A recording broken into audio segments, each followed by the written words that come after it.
Hello, my name's Jamie Sperling and I'm part of the Prom Praise for Schools team. We are so excited to be launching our return to the Royal Albert Hall on Tuesday the 12th of March 2024. Details about this wonderful extravaganza centred on the life of King David can be found at prompraiseforschools.com with a number 4.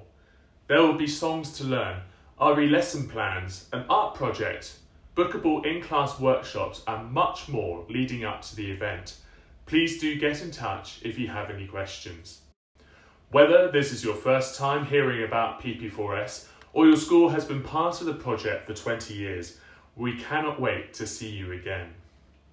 But right now, let me tell you about a new initiative for PP4S, a songwriting competition. We are looking for a song written by a pupil or group of pupils that will be sung by all the children in the Royal Albert Hall as part of our event in 2024. I'm going to spend the rest of this video telling the story and running through a suggested plan of how you might facilitate a songwriting session, along with details of how the competition will run. This is the part of the story where David goes to the Israelite camp and ends up facing Goliath. I'm going to tell you the story. Perhaps at this point, it might be helpful to close your eyes and imagine that you're in David's sandals. David's father asked him to take fresh supplies of food to his hungry brothers. At last, he would see them and just maybe grab some of the action. The nearer he got, the louder the voice became. The voice was blaring and brash, bold and booming. Everything inside David made him want to see who it was. But as he looked at Israel's soldiers all around him, it was quite a different story. The giant Goliath was blaring and brash, but Israel was silent and scared. Goliath was bold and booming, but they were harangued and hiding. You see, on one side of the valley was Israel's scared and silent soldiers, and on the other side, Goliath's cheering and celebrating Philistines. The Philistines called it the Valley of Victory. The Israelites called it the Valley of Death. Every day, Goliath would saunter down to the Valley of Victory, calling out Israel's king. Goliath had muscles like Anthony Joshua, was taller than any NBA basketball player, and armour as strong as a rhino. As he looked up towards Israel, he bristled with boldness. As Israel looked down at him, they shivered in silence. Well, not absolute silence, for you could hear their teeth chattering and their knees knocking.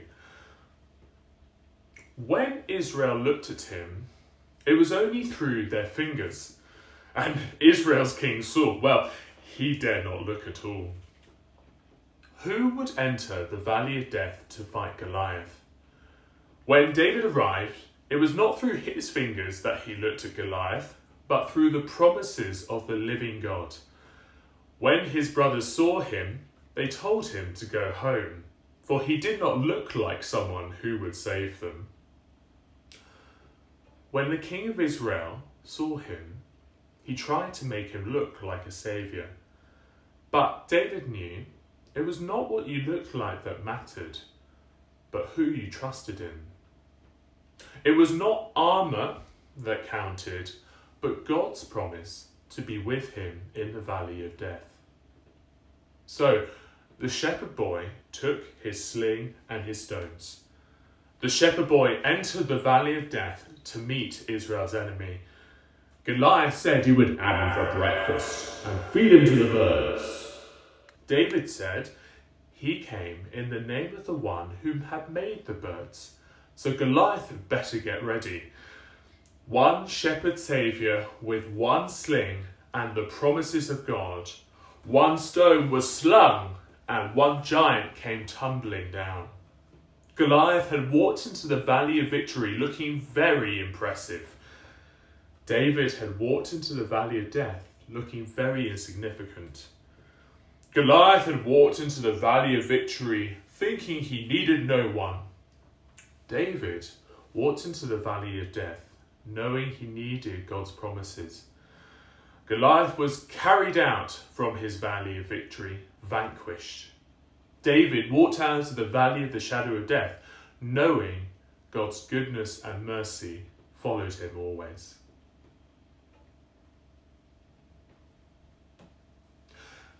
As it comes to writing a song, how might we facilitate a session? Well, start by telling the story. You could use the script I've just used here.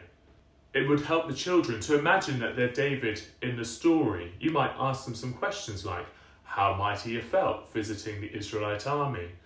How might he have felt fighting Goliath? How might David have felt beating Goliath? Just at the start, it would be useful just to write some sentences, maybe some words, based on the emotions and the flow of the story. You might highlight some of David's courage, the leadership he showed, the fact that he was a shepherd who would later become a king, the way he faced Goliath. It might be helpful to apply some of what the children think David felt with what they might feel in the playground perhaps, or on the sports field.